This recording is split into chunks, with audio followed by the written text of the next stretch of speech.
अगर आप अपने साथ होने वाले साइबर फ्रॉड को लेकर अवेयर हैं और तुरंत इसकी रिपोर्ट करवाते हैं तो हो सकता है आपको आपका पूरा पैसा बैंक से रिफंड करवा दिया जाए। ऐसा ही कुछ हुआ बैंगलोर के एक आदमी के साथ। उसे अपने मोबाइल पर एक फेक मैसेज मिला जिसमें लिखा था कि उसका इलेक्ट्रिसिटी बिल पेंडिंग है और अगर पेमेंट नहीं किया गया तो कनेक्शन कट सकता है। जल्दबाजी में उसने मैसेज में दिए गए नंबर पर कॉल किया और एक ऐप को इंस्टॉल करके पेमेंट कर दी।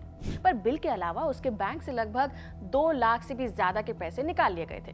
अब पैसे निकलने से पहले बैंक की तरफ से कोई ओटीपी नहीं आया तो उसे समझ में आ गया कि उसके साथ फ्रॉड हुआ है। उसने तुरंत बैंक और साइबर क्राइम अथॉरिटीज को इन्फॉर्म किया। बदले में बैंक ने शुरुआत में 25,000 रुपए रिफंड किए, लेकिन बाकी का पैसा देने से मना कर दिया।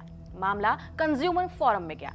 पहले लेवल पर डिस्ट्रिक्ट फोरम ने बैंक का फेवर किया और कहा कि पैसा वापस नहीं मिलेगा, लेकिन जब मामला हायर कंज्यूमर कमीशन के पास गया तो डिसीजन बदल गया। कमीशन ने कहा कि सिर्फ ऐप इंस्टॉल करना अपने आप में बहुत बड़ी गलती नहीं है, तब तक जब तक ये प्रूव ना हो जाए कि कस्टमर ने ओटीपी, पिन या पासवर्ड जैसे सेंसिटिव बैंकिंग डिटेल्स खुद से शेयर ना की हो।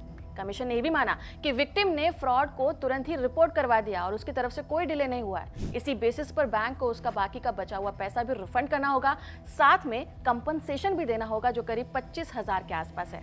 यानी कि डिजिटल बैंकिंग फ्रॉड में सिर्फ कस्टमर को ब्लेम करना बैंक की रिस्पॉन्सिबिलिटी नहीं है। बैंक पर भी सस्पिशियस ट्रांजैक्शंस मॉनिटर करने और सिक्योरिटी सिस्टम को मजबूत करने की जिम्मेदारी है। और फिर आरबीआई गाइडलाइन के अनुसार अगर कस्टमर टाइमली रिपोर्ट करता है तो कई केसेस में उसका पूरा का पूरा पैसा उसे वापस मिल सकता है। आपको इन्फॉर्मेशन कैसे लगी कमेंट सेक्शन में जरूर लिखिएगा।